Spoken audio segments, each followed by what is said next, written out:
Hello everybody, CritCrab here with another story, this one about a player who seemed to think that liking anime was a viable substitute for being a good player, or being a good friend, or even having a personality, I guess.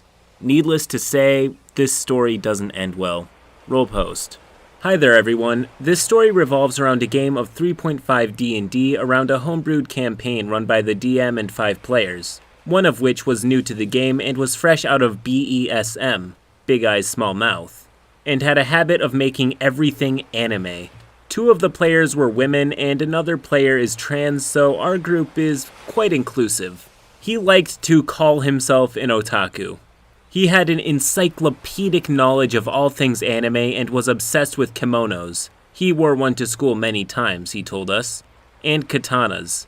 He also had deplorable hygiene. He would come to the game straight from work and towel himself down with the DM's cushions on the couch. He also typically ate a ton of the available snacks and never brought any of his own. He would eat chips out of the bag and let the crumbs from his mouth fall back into the bag and so on. We all got along or worked around these antics and quirks as he was a friend of the DM at the time. His worst habit was bringing snacks, we always had a potluck sort of deal, that only he would eat, and he plowed through them handily in no time flat. And then he started eating everything else like he had been starving himself for days for the event. He frequently ate with his fingers and double-dipped anything with dips, so we eventually portioned dips into bowls separately to avoid that grossness. He liked to draw characters, and drew anime versions of everyone, and insisted that this is how he sees us. NPCs were fair game as well. Fair enough, it was harmless, so we let that go. He made himself a samurai using the Eastern setting books, and his character was quite xenophobic. Anything that wasn't human, his character behaved quite intolerant towards, particularly the smaller races. The rest of the party was a half-elf cleric, half-orc barbarian, dwarf wizard, and a human rogue, so he was basically uncomfortable with most of the party, but said that this was strictly an in-character quirk of his. A few sessions passed and we managed to work together in a passable manner. He got argumentative about katanas as they were depicted in the game and how they aren't the ultimate bladed weapon. And no argument or historical context, as they historically were used as peasant killers and struggled versus real armor, could get through to him. We encountered a recurring small-time big bad evil guy in the form of a gnome illusionist who was running a large thieves guild that we were tracking. And, naturally, in our dealings with him, this samurai character was overly rude and insulting of him, even though the DM did a good job of portraying him as a gentleman thief, kind of well-spoken, elegant villain. He had rubbed most of the party the wrong way with his antics. He rushed in with his named attacks against his enemies, and interrupted everyone's actions and turns to do something harebrained. Like barging into an off-limits area past guards when we were trying to talk to someone, for example. And he screams about his honor being challenged whenever anyone opposes him.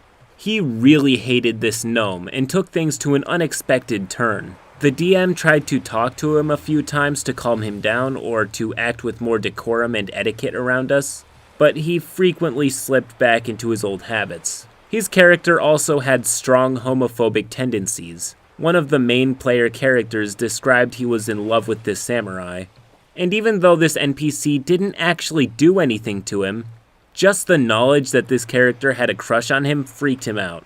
It wasn't pursued as nobody wanted to make anyone uncomfortable, but he said his character could kill himself if anyone of the same sex came on to him. Yet he would claim to be bi in real life, which was sort of confusing. Because he saw everything as anime, he frequently thought he could do slapstick stuff by hitting people without any real damage. Naturally, this caused a lot of fights. His character also had explosive nosebleeds whenever he encountered any attractive human women that showed anything remotely suggestive. Anyway, we encountered an exotic menagerie of all sorts of monstrous critters run by one of the gnome's minions, who we were hoping to question for information. The DM addressed the samurai during this scene who was choosing not to speak to the gnome who ran this place, saying one of the weird-looking chickens, a cockatrice, a monster that looks like a featherless chicken that can turn you into stone with a peck if you fail your save, was talking to him. It told him that it was a Japanese maiden, cursed into this twisted form, and he was all too eager to save her without question.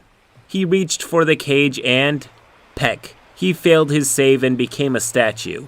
The player literally shouted, "Nani?" at this and was confused as he started getting angry.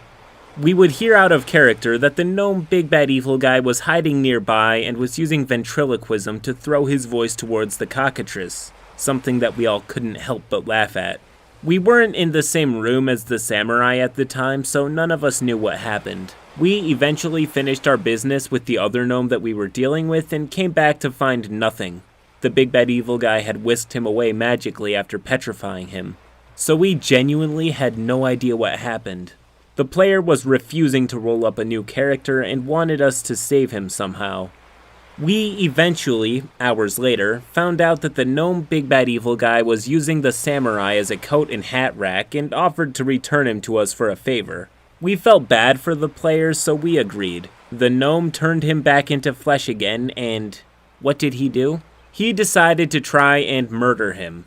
It went poorly very fast, and we were very outmatched and outmaneuvered, so we stayed out of it trying to make the samurai stop. He was reduced to near death very quickly, and the DM had the big bad evil guy offer him quarter and would spare him. But this was too grievous an insult for the samurai, who decided he needed to commit seppuku on the spot as he was defeated by a lesser enemy and was humiliated. So we all just watched on as he disemboweled himself there and then. Nobody knew what to say IRL as he sat there seething. We decided to call the session there and then and see what would happen once he had a chance to cool down. He never came back, but we continued on nevertheless, and luckily everything went back to normal. But we still cringed from time to time about what happened with this guy. We wished him well, but he was just a confusing mess overall to play with. End post. This guy's character took being a stereotypical weeb to new heights, or lows. Does anyone else find it wacky and uncharacteristic that despite Japan having a culture that places a lot of emphasis on being clean and tidy, these people allow themselves to rot and grow an extra layer of skin made entirely of athlete's foot? I mean, that's okay, I guess. Why waste your time in the shower when you could be studying the blade? At the end of the day, as long as you have some of your friend's furniture to sanitize with, you'll be fine. Jokes aside, does anyone else find this sort of fetishization of anything Japanese a little nauseating? They just select all of the parts that they think are cool, ignore the rest, and then claim to be experts of Japanese culture because they know how to count to 10 in Japanese.